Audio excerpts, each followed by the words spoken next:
I'm Stacy St. Clair. I am a general assignment reporter with the Chicago Tribune, and most of my experience FOIAing the Emanuel administration comes with FOIAing CPD and the law department. So that's sort of where I can touch base during this session today. And I'll introduce my colleagues to my right, to the far end, is Mick Dumke, and I'll let him introduce himself.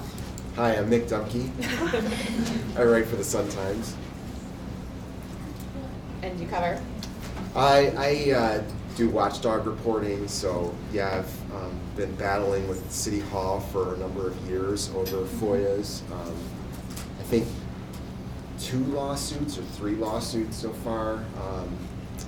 And then, yeah, do some state stuff too, some directly with Rauner's office, and then also with some other state agencies. And we'll get into the details before, but my experience is that the FOIA and communications policy is set at the top, so it's usually indicative of the sort of political agenda of these individuals we'll be talking about. Jeff Cohen, my coworker and my cubicle mate as well. Yeah, this is actually very comfortable. Yes. Yeah, I'm Jeff. I work at the Tribune as well. I was on a team that until recently was sort of labeled political enterprise. Now it's kind of Metro Investigations. It's a little bit broader.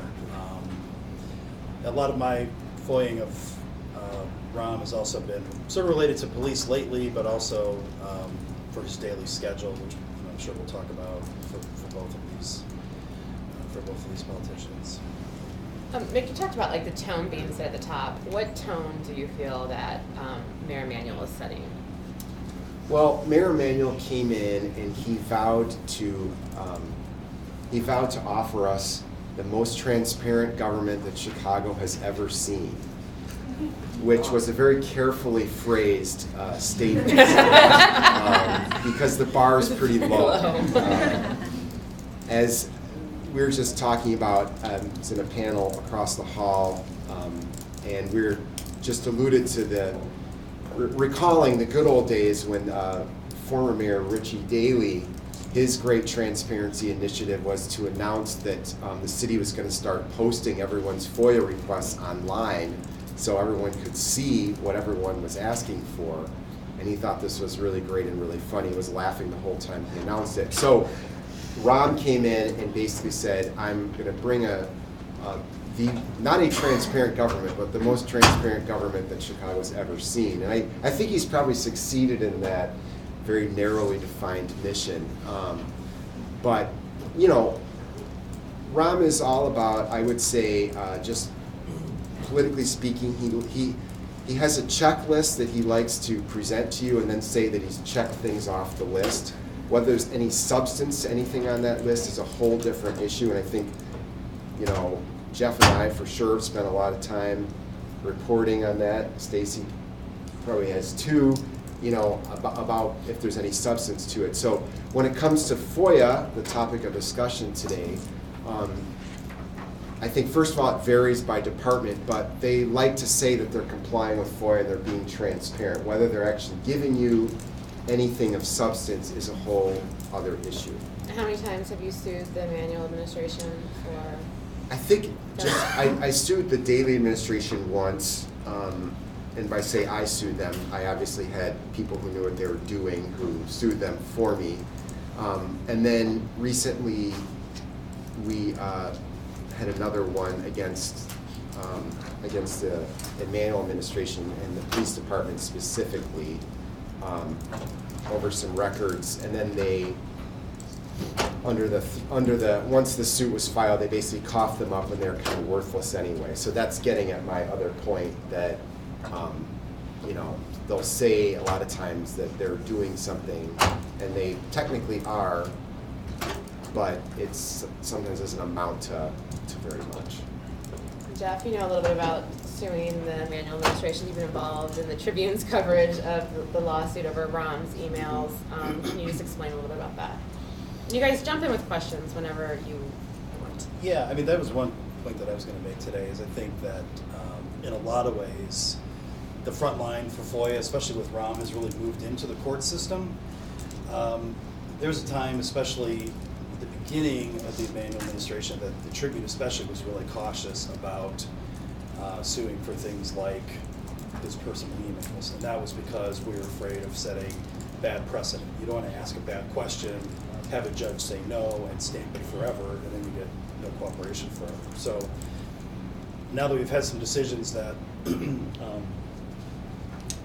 have put that more into the public realm, I think we are writing FOIAs more carefully, but sort of from the other end, kind of with the acknowledgement that this is almost certainly going to be read by a judge at some point. So, I mean, that's one thing. The whole fight really has shifted into the court system, and we've got, the current working case is the one that the BGA was involved in with us, and they just settled, and that's what put all those wrong personal emails on the street a few months ago that we all wrote off of for a while. Now the Tribune is still in that suit, trying to get more emails released because the emails that were released were really self-screened by him. The mayor and his lawyers went through those to determine— His personal lawyers.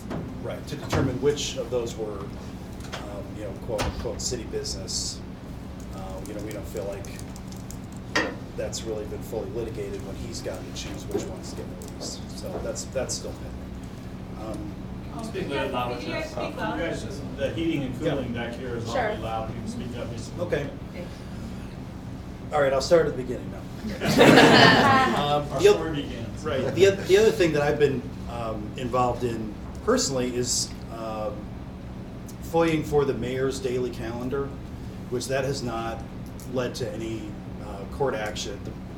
The Rauner's daily calendar actually did produce a fight, and Lisa Madigan's office rendered an opinion that got his release. But I'm the person at the Tribune who FOIAs the mayor's calendar basically monthly at this point.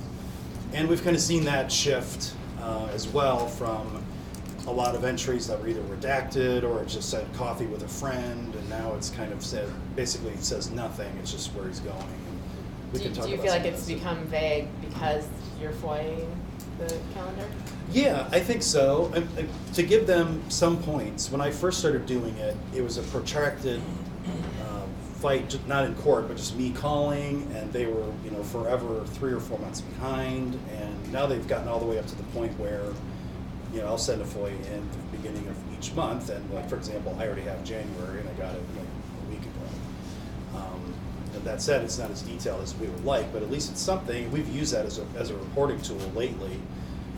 For stories like if we write about somebody giving campaign donations and they have some city business pending, we're able to go back through all those calendars and see how many times he's met with them, where, what were the circumstances, what else was going on in the world when those meetings were taking place, things like that.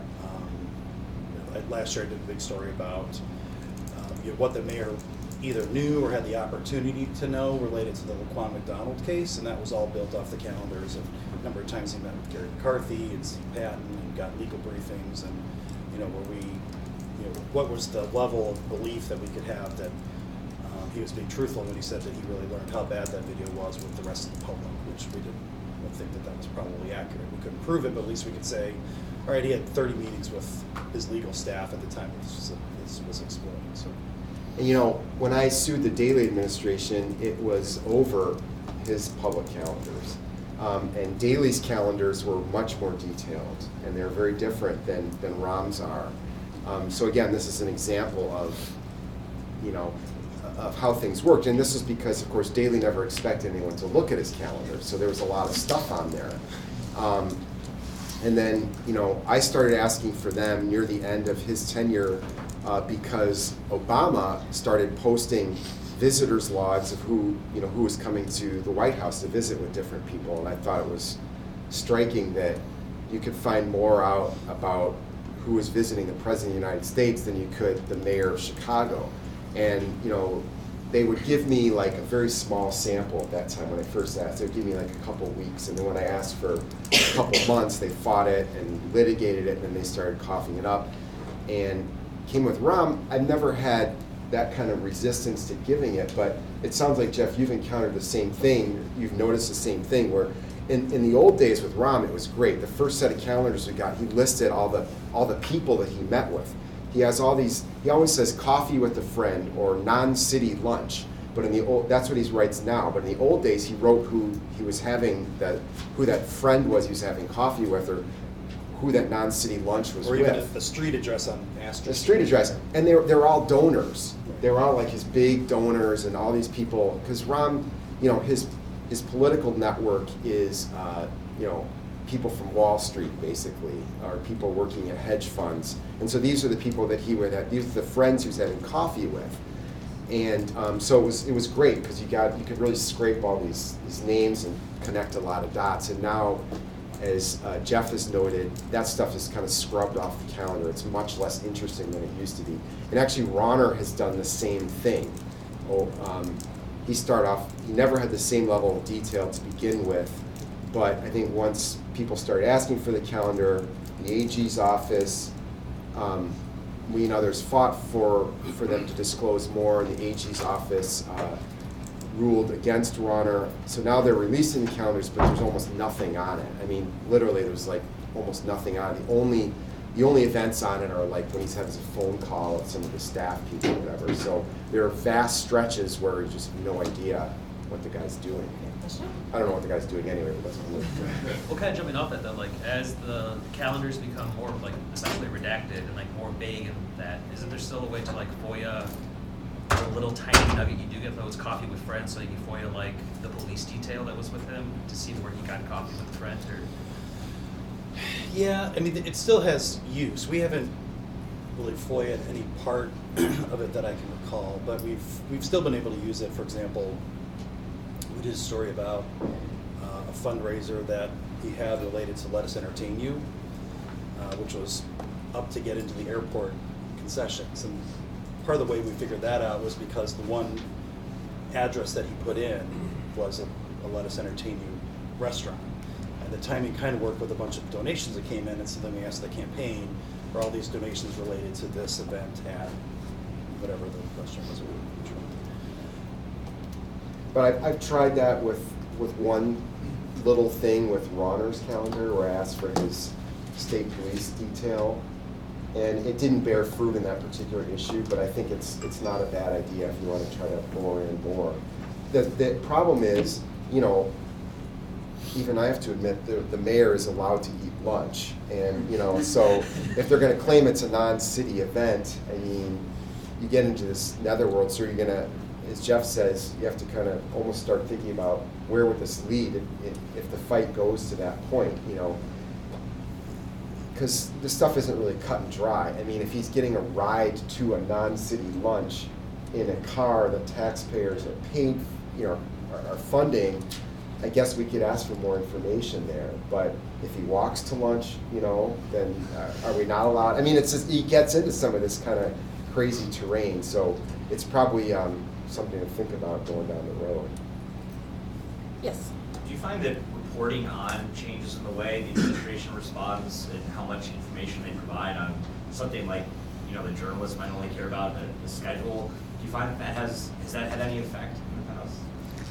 I think so. I think, you know, Ram's interesting because I think most people would agree he's very smart. He's hired a lot of really smart people, and they learn at something like that. I mean, the calendar is a perfect example where they put a set of things out first, they see what stories result, they work it backward, the next time it's a little bit less, and they kind of, it evolves. Yeah. But I think the transparency issue, especially in the Emanuel administration, you know, has built to a point where everybody is taking him to court.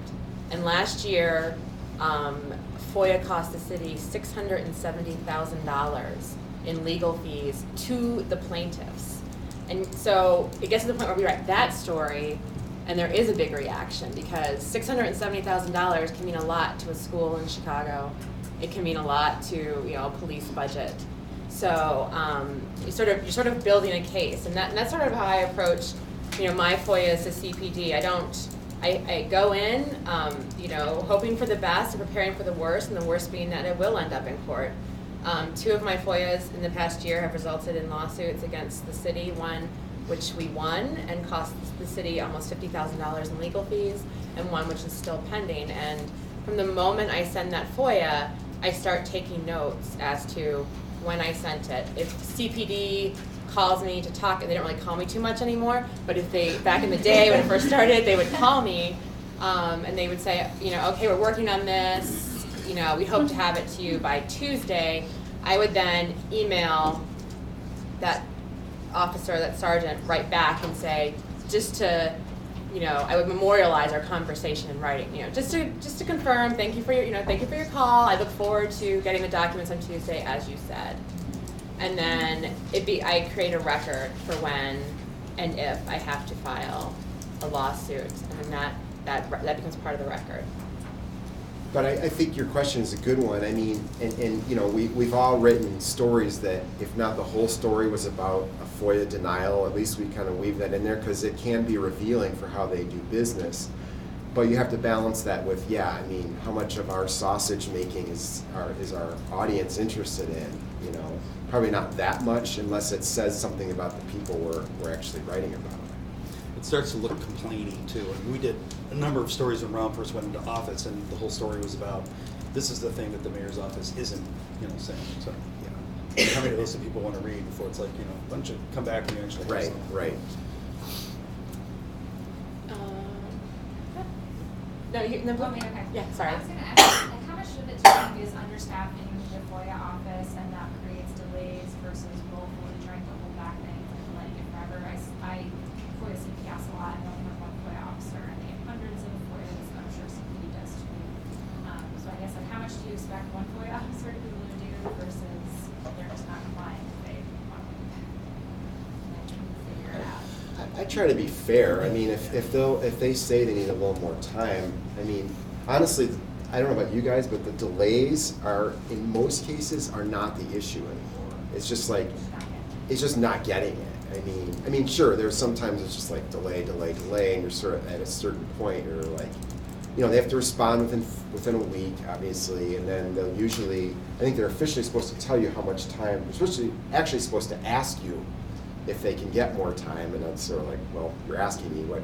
If I say no, what are you going to do then? You know, I'm still not going to get the information. So usually I play along and say, okay, sure, an extra week or two is fine. But I mean, if we're talking, you know, 3 weeks, past 3 weeks, then they're probably delaying. But in most cases, I feel like they usually either tell you, they come up with a reason why they're not going to give it to you, or they just give you garbage within what I consider an acceptable period of time. So.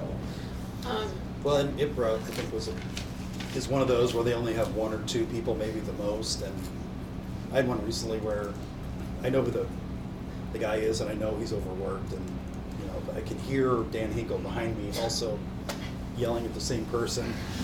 But then he asked for more time. I said fine. He comes back. He says I only need one more week. Great. Comes back, and then he finally, after 3 extra weeks, sends me an email saying, well, the whole thing's redacted. It's like, well, you could have told me that. Yeah, You know, exactly. That would have changed some courtesy reporting course, you know.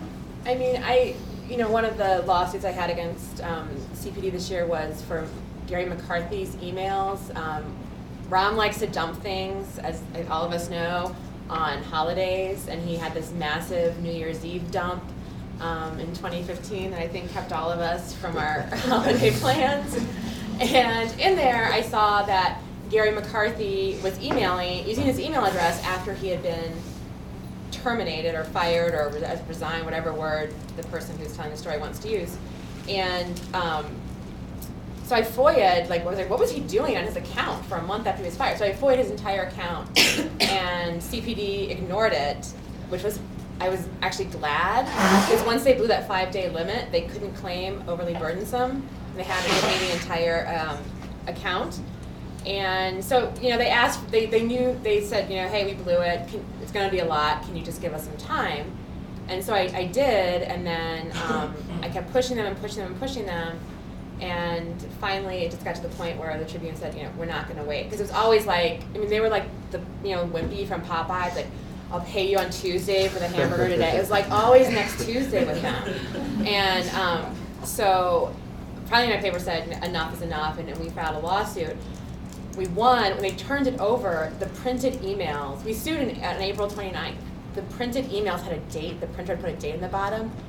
They had been printed in March, and the city just sat on them. So you want to be sympathetic to, an IPRA, which, is overflow, then you also need to protect yourself and your interests. So, a little bit of both, I think. Absolutely. And, I think there's a policy, actually, they wait till the end. They wait till the last day to tell you that they need more time. Like, they know this in the beginning. And so, and even when they have the information, a lot of times they'll wait till the last day. So the law doesn't say you have to respond on the 5th business day. It says you have that much time maximum, and they're just trying to string you along. So, but I try not to beat up on the gatekeeper. I mean, usually the FOIA officer is just the person who's going through the motions. They're answering to somebody else's policies. The police sergeant at CPD is not making the decision Right. on what to release. It goes much higher than that. And how quickly do you go to the AG, like, do you know that they've blown it or sued? Like, how do you decide which route you want to take? I usually don't go to the AG until they deny it for some, ridiculous reason. I know people who have gone to them just over delays, but usually I just harass them myself as much as I can. I'll just tell them. I said, I'm going to call and email you several times a day until you respond. And most people don't want to deal with that, And then I'll call them from a different number. I'll go down the hall and use a different phone or whatever. Do you go to the PAC? I mean, is it? I do go to the PAC. I mean, and now there's mixed feelings, but we can have a whole conversation about the PAC. Right. I mean, I just got a decision from the PAC that was favorable, and it's a non-binding opinion, which is sort of like, I guess it helps if we decide to sue, but it's a toothless opinion. So they said, you're right, and the police department should provide these records, but we're just going to ask them nicely to do it. And I can't even get a response from the police department if they're going to comply or not. So that's kind of the decision I have on that. But Yeah, I haven't really either, but I think the Tribune's new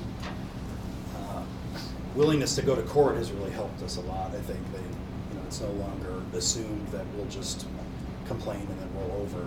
We have the pending ones. So Yeah, and the courts that's are, changed things. somewhat quicker than the PAC. I mean, the PAC, talk about people who have a backlog of. yeah, no kidding. The PAC can take a very long time, and so sometimes, as strange as it sounds, Cook County courts can actually move quicker. Can you talk about the law department part? Sure. Yeah.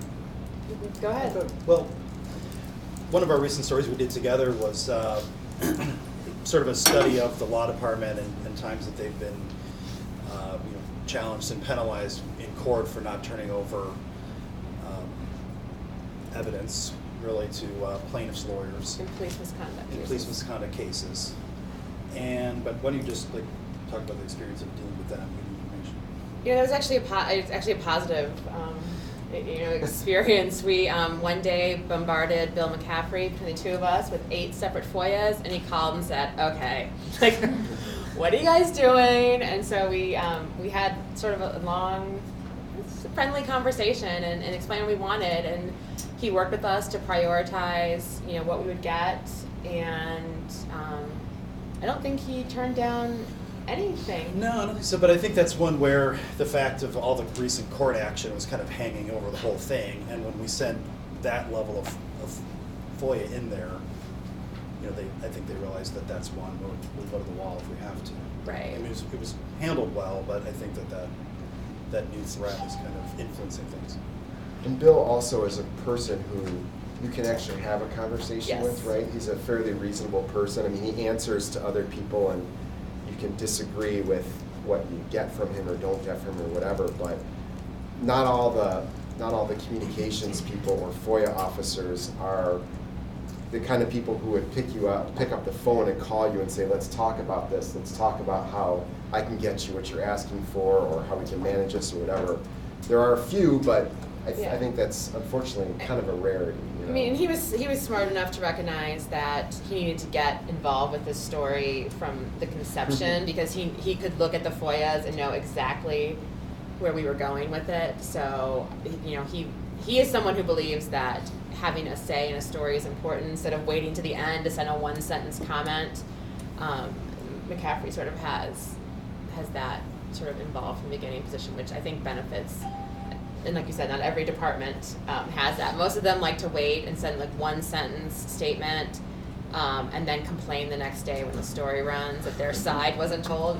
So, you know, that's probably a PR lesson, not a FOIA lesson. Yeah. Oh, sorry. With an election year coming up, can you guys talk about, do you see any difference in how they'll treat FOIAs in an election year? Like, did Pat Quinn act differently in 2014 than he did in years prior, or did Rob act differently in 2015 than he had in the years before? Not that I've really noticed. That could be. I think especially on police matters, maybe we'll see Rom try to be a little more cooperative where he can. But I think, like for example, Rauner, when he was campaigning, I was the person who, he would not release his public schedule for where he was going to be that coming day, like even Rod Blagojevich would do. And you're running for governor, and we decided to make a point out of it, and so I was the person who was tasked to get a pool car and switch pool cars and sit outside his campaign headquarters in the loop, and when he would come out and get in the black SUV, I would follow him. And one time I followed him all the way to his driveway in the North Shore, and then they called the next day and said, all right, we'll give you the schedule. You're harassing him. But that turned into him, as governor, not releasing the schedule. And so we had to fight it out again, and that's one where Madigan's office, you know, they should have ruled that they seem to have at least abided by in some form, although it's not great. So he didn't bend over backward as a candidate or as governor. I don't think he'll care. I mean, I think the Laquan video, right, is sort of held up as the example of what will be kept from the press during a campaign season and during election season. So I think you see a little bit of a difference. But I think they're always in campaign mode, right? I mean, they're always like worried about what the next, you know, big thing is going to be. I will say it is easier to get information about a past administration from the current administration than information about the current administration. When we did get a lot of cooperation from Rauner with Quinn stuff. You guys probably did too. Yeah. We have to FOIA it. We would just call and say, we're thinking about this, and then the facts would start. Mary, did you have a question? Yeah, I was wondering if, you know, if Rauner and Emanuel have a particularly paranoid style, you know, as individuals, or if the paranoid style is just rampant across the country right now among public officials. You know, are they, you know, outliers? Are they part of the trend here? Well, I think the trend is that everybody is sort of using canned statements. I mean, I think everyone is sort of in PR mode in who's in elective office.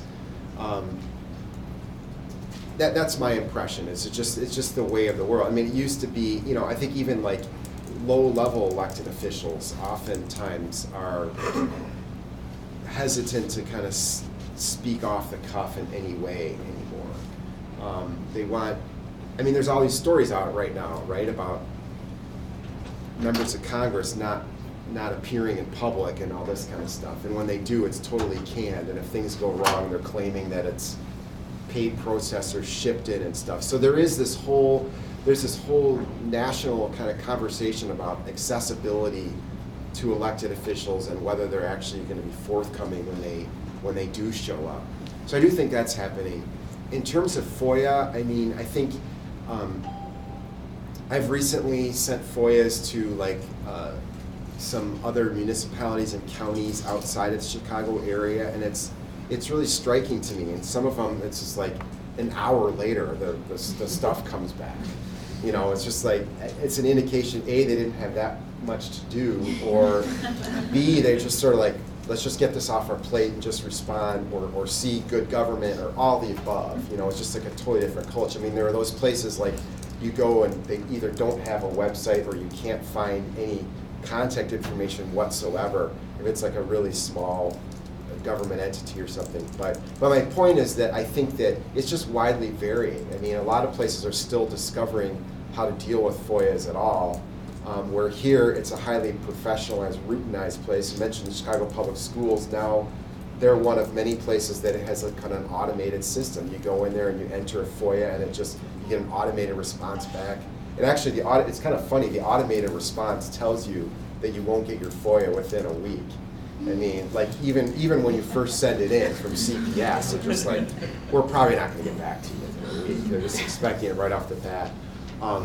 So some places it's already automated, and you see this a lot in the suburbs, and in other places it's just kind of loosey-goosey. They're still figuring it out, and other places just seem to take it with much more seriously, with much more urgency. But I think the whole question of transparency is. I would just add on to that. I think, to me, I think Rauner is the trend, because he's sort of this very wealthy business guy, no experience, dropped into the executive branch. We're obviously seeing that on a insane national scale right now. So you sort of have that kind of energy where he doesn't really always know what he's doing day to day. And I think Ram is probably more the outlier, just because of the level of sophistication. And even on day one, he turned City Hall into basically White House West. It was very much Washington, very sophisticated, controlling the message, affecting the news cycle every day. He would put out 2 news releases a day right when he was elected, and try to control how he was viewed. And we didn't really see that before him. Yeah. I kind of jumping off of that, like I used to cover like the northwest suburban area, so like Niles, Park Ridge, and everything. And now for like Pioneer, I cover the near west suburbs. So it's like Franklin Park, Elton Park, and they're all like suburbs that are right on the border of the west side of Chicago. And like I've seen since like 2012 or 2013, like all those suburbs, little by little by little, kind of start like adapting like Ram's infrastructure into their units of government. So like it used to be when I first started covering that area, I could call the police chief, I could call the mayor, I could call the village manager, I could call the village attorney, and basically ask like, I have a question about this, or could you send me information about this? Or I even like at the public meeting take a photograph of the ordinance you're drafting, because I can't find it on the website yet or whatever, right?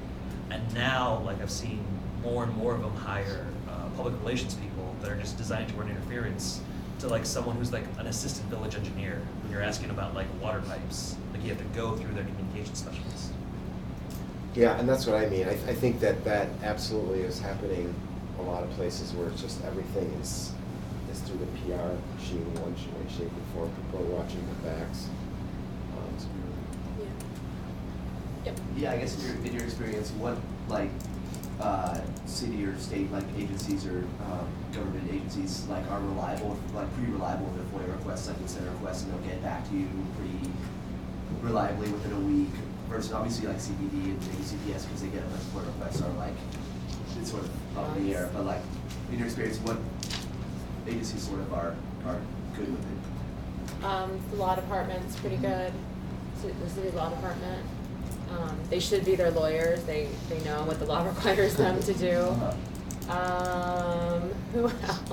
I think actually most city departments, aside from the police department, are pretty responsive. That's been my experience at this point in time. Again, it doesn't mean you're going to get what you want, but I think they have people who process your FOIA and spit it back to you in due time, which is an upgrade from previous administration.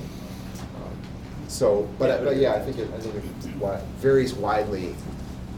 Even different state departments, I think it varies widely from one to the I haven't lately had. You're right. Under daily, it was a lot more. You would send in a FOIA request and never hear anything again. It was like unless when it's outer Right, space. unless you made additional phone calls and stuff. At least we hear something back. Yeah. It's no, but at least we hear. Yes, so talking about privacy on the side of politicians and kind of paranoia on the side of politicians and trying to kind of cover their tracks a bit. When you're putting in a FOIA request on something a little bit more touchy, do you guys take precautions in terms of the channels you use to make sure that they're private, or kind of how much do you allow that paranoia?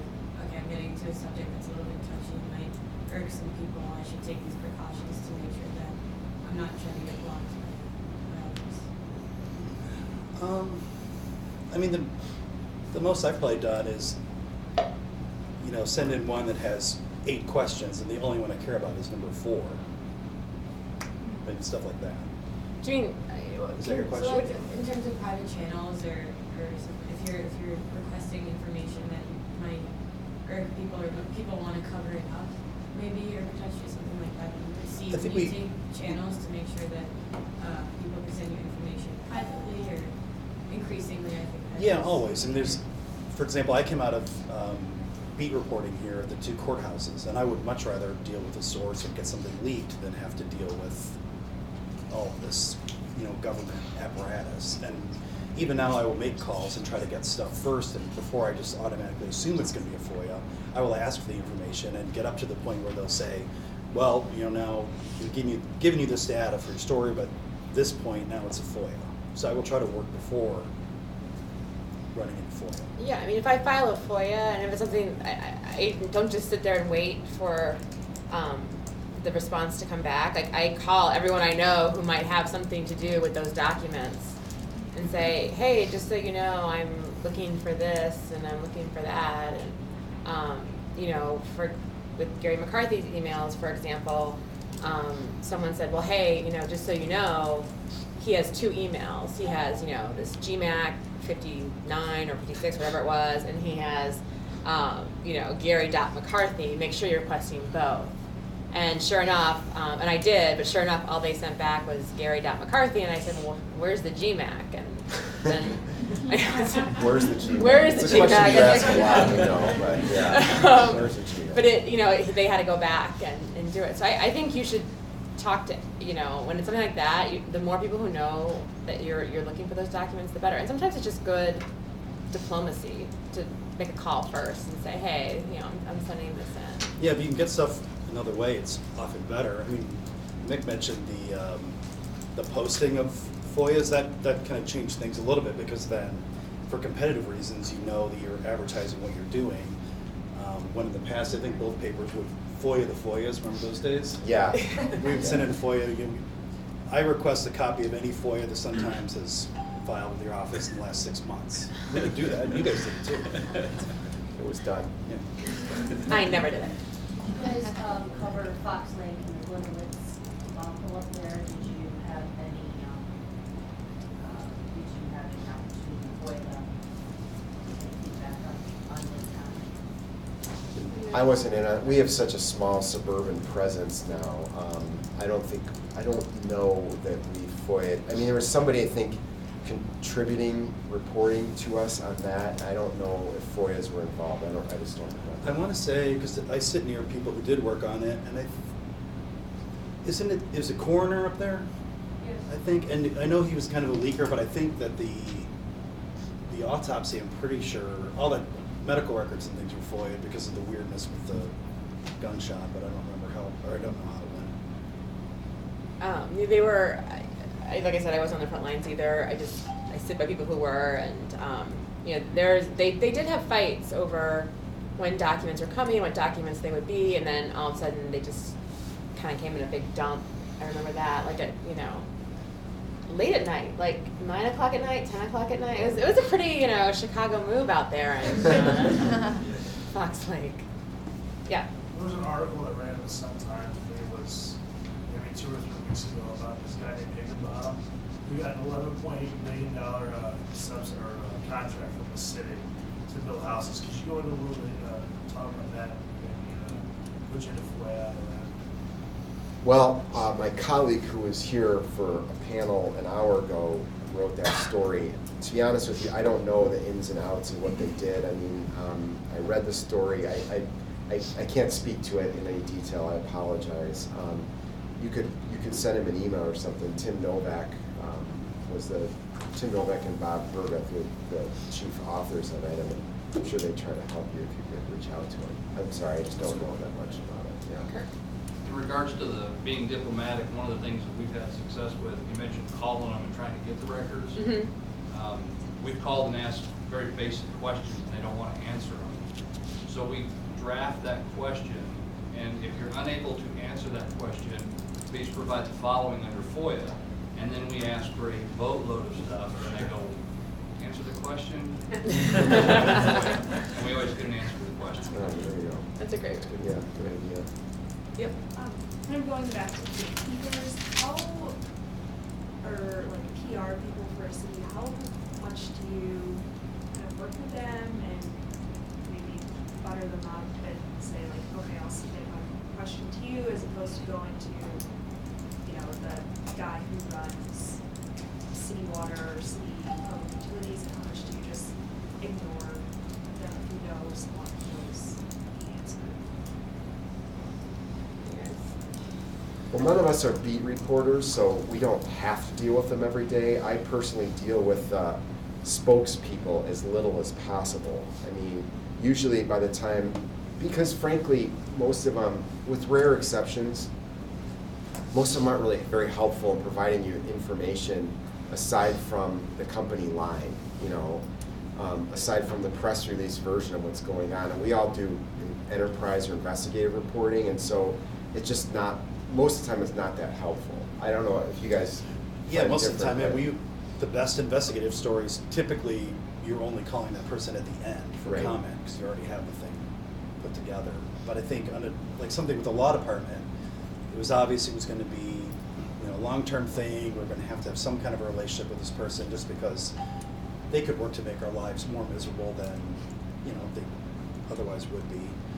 And you just want to have some kind of a working relationship, because it can be faster if there are things that, you know, everybody kind of agrees that should be a public record, then maybe they can get it. Because it's a mixed bag. I mean, like, I think what you're dealing with there is, generally with different government entities, there can be an agreement that this is going to be a public record, but some of them actually require the FOIA step to have anything brought the door these days. So if you can find middle ground, then that's usually better for you and faster.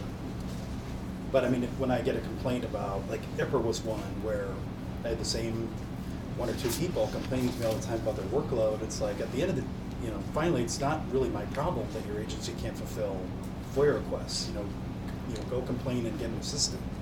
Yeah, and you know, that's a reflection of the priorities of the administration too. I mean, one person at CPS dealing with FOIA requests, that's a sign that they don't want to give the information out, honestly. I mean, how many people in the bureaucracy are there at CPS? We have no idea what they actually do every day. I mean, you know, it's a cash-strapped governmental entity, as most of them are around here, but it's like, it is a reflection of your priorities. And we're not, journalists aren't the only people asking for information. I mean, you know, other citizens, lawyers seek stuff when they're defending people. I mean, there's all sorts of stuff. And so you just don't want it. And you know, if you made the stuff available online in some other format, I mean, like the schedule, we wouldn't have to FOIA them if they just posted his schedule.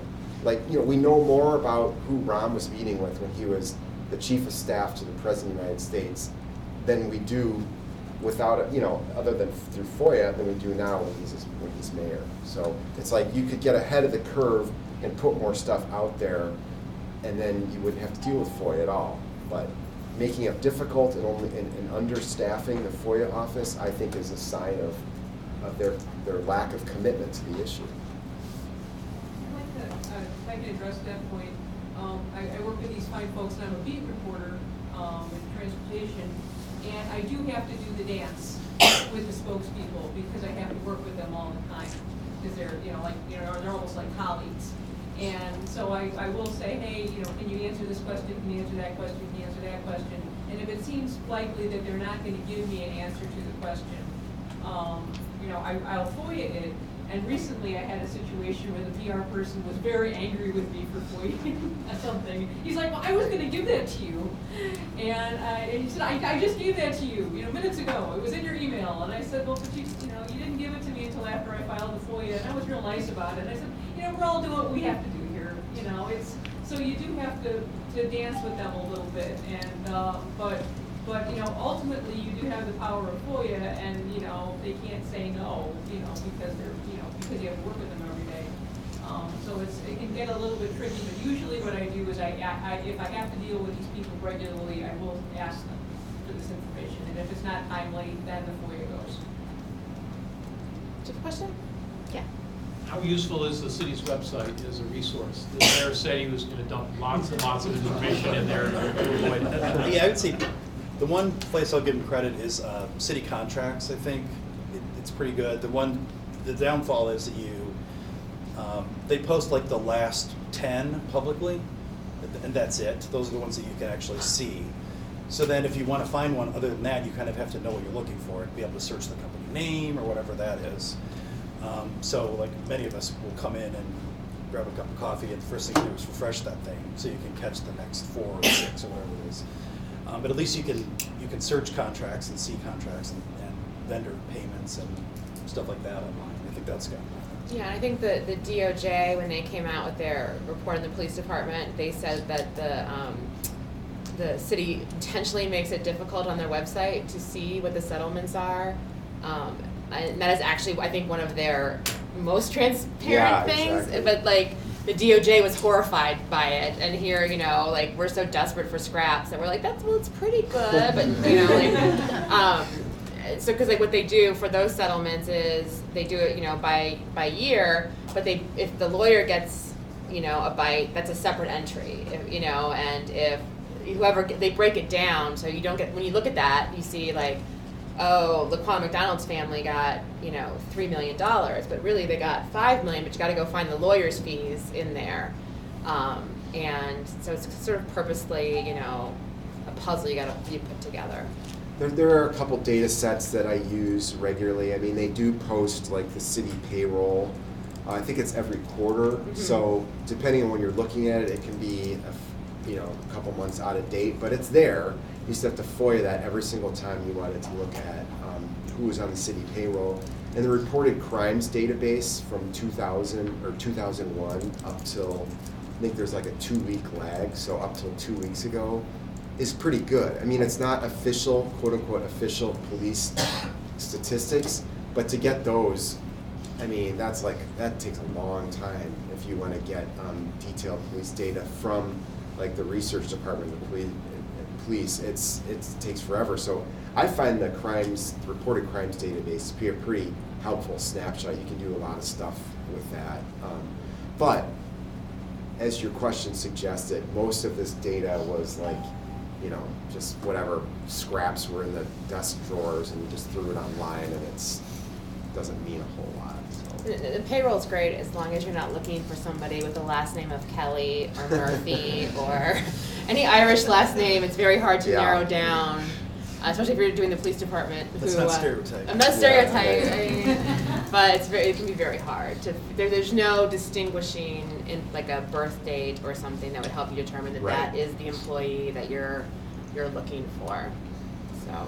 Yeah, the old days you used to be able to get the zip code where the employee lived. They take that out, so there's not a lot of personal identifiers on there. So it's certainly not perfect, but you know, it's something to start with. Which exemptions do you find are most often cited, and you don't necessarily agree with the exemption being cited, and then how do you push back against that? Well, I mean, anything criminal justice is, you know, it's always pending investigation. You really can't. I mean, that's probably the most common, I would say, recently. Are there other ones that are used when maybe they, you know, that one seems to be valid, or at least some of the time, maybe, I don't know. But well, I mean, that's what they used to keep the Laquan video out, you know, coming out. Yeah, how long is it pending? I mean, you know, we only solve, like, quote unquote, solve like a third of murder cases, so, you know, you can't find anything about hundreds of people who've been killed. And when they do give some of this stuff, like even like the initial incident report, sometimes half of it will be blacked out. I always just laugh at those. It's just sort of like, you know. And we've also had lately ones that we thought were closed, and then we asked for them from IPRA especially, and then they spit back, well, it's under investigation, as in they reopened it basically because we asked about it. Yeah. So I'm not sure how that was working. And then burdensome, you get a lot of burdensome stuff. You know, and sometimes, again, if you have someone you can talk with, you can kind of whittle it down or adjust it accordingly. Privacy exemptions, you know, which are used pretty broadly, cited pretty broadly. Have you guys ever sued on the exception, a need for consultation? Need for consultation with another. I just got a denial for that. Yeah. Is it a denial? Usually they delay. That's a reason. Yeah, it's a delay. Yeah. I don't think I've had a suit over that, you guys. No, I just gotta. But usually that's a stalling tactic. Are you up against one of those? Yeah. Yeah. You're right, though, now that I think about it, it's usually, it would be like second or third extension letter will be on the. Right. They're usually asking for more time, I say. Just to touch base on overly burdensome, one thing Mayor Emanuel's office has repeatedly not done is they need to explain to you exactly why it's unduly burdensome, and the city often fails to do that. They need to tell you how many pages it is. I FOIA a lot of emails. They need to tell you, how many emails that is and how long that redaction would take. And then if they deny you the emails, what you should do is you should ask them to give you a log of the email. So the recipient, the sender, the subject head, the date, and provide that to you. And when you ask for that, you remind them that this is a continuation of your FOIA and you want it as soon as possible. You're not starting the clock over with them, because any chance they can to start the clock over on you, they will. And then you can narrow it down. You can go into those email logs, and maybe you don't want the press clipping. The mayor sends a lot, like with his, when you FOIA him, the office, they send you a lot of his press clippings to kind of like gum it up. So you can eliminate on any of these press clippings. And in fact, when the McCarthy emails got turned over, we checked them off. We sat in a room and we checked off on the log all the ones that came through, and lo and behold, the ones with the most interesting subject heads to us weren't in the documents they had dumped to us and told the courts were a complete response. And so we went back to the law department and said, we are missing, these following emails. And there was 18, and they turned them over. And so they got a second story on, this fight to turn over the emails. And then because we found those 18, they went through and did their own search, and they found 20 more that they had failed to turn over. So there were 3 stories on their failure to turn over those emails. We did the exact same thing with the Barbara Burke-Bennett case too. There was another one where they produced a log, and then there was a story off the log, and then we went back and highlighted some. We got partial. We got stuff with like really good subject heads that looked like it was going to be right on point for this scandal, and then a reduction. So then they get a story about, well, they communicated under the subject head, and now they won't say what it is. So they kind of make it work for themselves as well. But I would agree with that. Definitely ask for a law, because that's something that's working, at least on some level. I'll just throw this out there, though. I think we've had a couple golden years for extracting good stories from emails, and I think it's coming to a close because these people aren't stupid, and they're not gonna, I think that well is drying up. They're just not gonna communicate that way with emails, or at least, in a way that we've figured out. I mean, hopefully we'll get tips or something about the new way they're communicating. I mean, some things do have to be put in writing at some point, but I just think, getting emails from Rom, I think that's over. That's my guess. And even the last set, I feel like it came out, they were starting to get thinner and thinner. He's just, first of all, he's kind of monosyllabic when he responds in email anyway, but... at least the emails he releases. Yeah, exactly. Well, you could also see it shift too from the point where it was clear that the court case might not work, or remember the request was adjusted, and then the emails actually drop off real quickly. Did you have a question? I haven't done a lot of FOIA emails before, so I didn't understand everything. You're saying email for a log of the subject matter? No. So I'll just use I don't keep talking about McCarthy, but I'll use it because it's an example. So McCarthy, I said I wanted a log of all his emails, both sent and received, in which he was copied or blind copied, that he sent from December 1st, 2015 to December 31st, 2015. And then it's just it's a printout. It looks like it's a law. They can print it out. And so if they come back unduly burdensome, then you can ask for this. Right. And so it showed me every email he received during that time period, and every email he sent during that time period. And then you use that to narrow down. Right. Exactly. Like the day he was fired, there were a bunch to his wife. There was the famous one where he said Rom didn't have any balls. Like that was in there, and that was one to his wife that I was like, well, you know, if he's emailing his wife and he got fired, like that's probably gonna be interesting, you know, at least. And you know, it was interesting to see like the community members who were emailing him and what they were saying and things like that. Eddie Johnson emailing him. Eddie Johnson emailing him. Yeah. And the Barbara Bird Bennett thing was pretty much the same, where we initially asked for any and all communications between Bird Bennett and a series of players that were in the scandal, the soup scandal. Anything in the subject, soups, different contract keywords and stuff like that.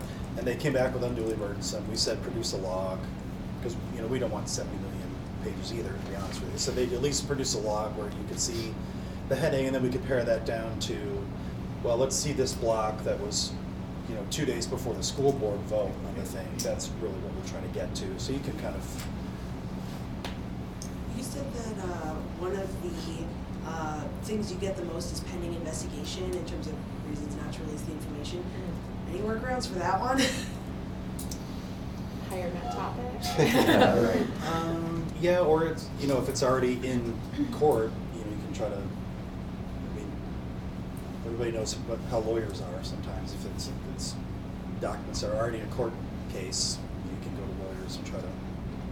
So if there are court documents, try going ahead. I mean, because you're asking for something where it's very clearly in the police realm, and so if it's led to a suit already, and some of these documents live in other places where you can go.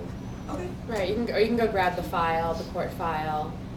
Sometimes, you know, definitely at federal court, they attach, when they're suing the police department, they attach the police report, or the police report's turned over as part of discovery, then it gets attached to a motion, or, you know, uses some kind of affidavit, So work around law enforcement by using other channels, basically. Right. I have never successfully convinced CPD that something they say is pending was actually closed and then gotten. I don't know.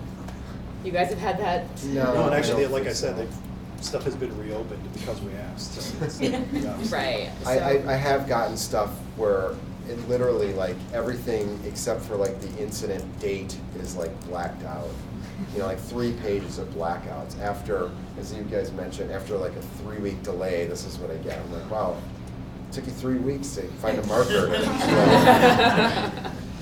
But yeah, the court file thing is the way to go. If anything has entered the court system, that's the way to go. You know, instead of asking for it, see what's in there.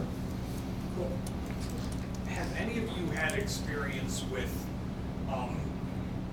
any contracts related to public-private partnerships where the FOIA rules get fudged? I remember when I was on the state government meeting and Rauner announced his new public-private business development corporation, and he got caught in a lie saying, oh, it's totally FOIAble, and then the guy who was running it said, no, it's not. And I don't remember really any follow-up beyond that, other than like they later said, well, when we said FOIAble, we will put up our public meeting notes. well, we've run into it as a problem, not as you know, nothing that's solvable. Ron especially does that a lot in public-private partnerships and things like World Business Chicago, you know, where a lot of city economic development is run through, and they don't even have public meetings. So. The case law isn't great in Illinois for that. The Chicago Tribune is suing to have like university foundations, which claim they're private, rule public institutions. Maybe next we should do World Business Chicago. Someone should challenge World Business Chicago. Because Yeah, I think that's the only way this stuff is going to change, is to keep challenging it, keep writing about it. This is an instance where I think a little bit of the sausage making could be helpful to some of the stories, just to outline for people, this is how much, you know, taxpayer funding they're getting, and this is how little we're able to see about what they're doing. I think when you present that, you know, you hope that somebody cares and it puts extra pressure on them. But yeah, it really varies. It varies. It depends on how they set up, what kind of entity is set up, or what kind of a financial transaction is set up. You know, the law is specific about like charter schools. You can FOIA, even though they're private entities. They're privately run entities. They're anything about the school, yeah, is covered under FOIA. So, you know, but that you know, I've still had fights over some of that. That's at certain points in time. You have to remind people what the law is. They don't always appreciate that. Yeah. We'll go with sorry, you, and then I'll hit you in a second. Okay, I was curious, could you speak to whether you think transparency in the state administrations have changed since Illinois sort of transitioned from having this sort of unilaterally democratic institution to having a Republican governor and then a General Assembly that leans Democratic? Did that impact transparency at all? Should we say having that tension between the two bodies?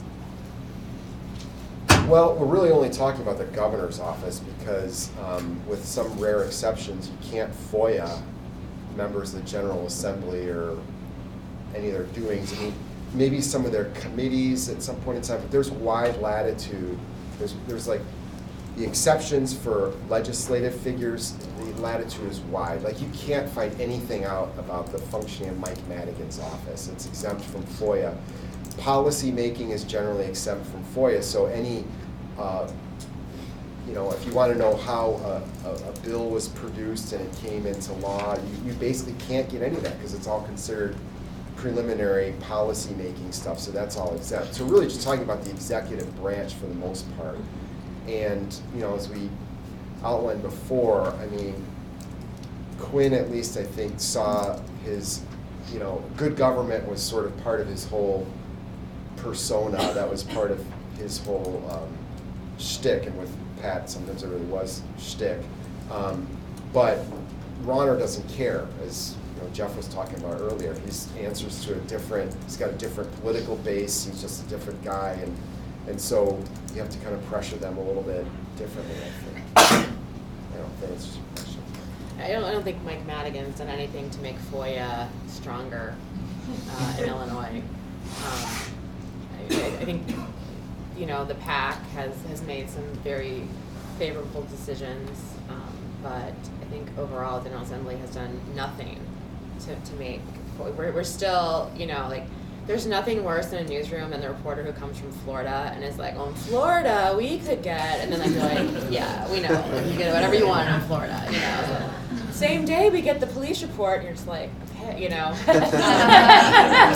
So yeah, I mean, Illinois is still one of the worst states when it comes to transparency, and I don't think either party has tackled the issue to make, bring sunshine in. I mean, Mike Madigan, I don't think has an email address. I don't know if there's an answering machine in his office. I mean, so we're talking about FOIA and all this kind of sophisticated requests and stuff. This is somebody who's 1960s. Absolutely decades ago. This is where his political operations are. His spokesperson's a private contractor. Exactly. Exactly. Yeah. You get into disputes about turning over documents on paper as opposed to electronically? Every FOIA I send asks for them, if they're in an electronic format, to be sent in an electronic format. But I think, generally for me, mostly everyone has migrated toward the electronic. It's been a long time since I got a stack of paper returned. I would say, I don't know, a year ago, I got a bunch of case files from IPRA that were all paper. But I think that they're slowly moving away from it. I mean, it's really kind of annoying for them. The bigger issue I have is the format electronically. Like, you'll sometimes you'll ask for data, and they'll send you a PDF that is very difficult to figure out how to translate that into Excel. So I've spent some very frustrated time trying to figure out what tricks I could play to get this thing to sing for me. But now I think we ask for it in Excel a lot of times. Well, the other thing was when they first started doing it, we get a PDF with redactions. You could copy it and paste it into Word, right, and the redactions would go away. That's also been solved. Have you ever seen PDF files that also contain PDF files within it?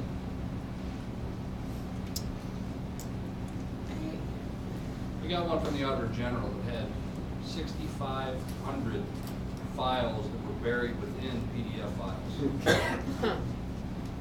So when you clicked on the attachment that you got, then did it show up? It would have one PDF file, but when you open it, it had a whole nother subscript menu that was filled with pages of PDF files attached to that main PDF file.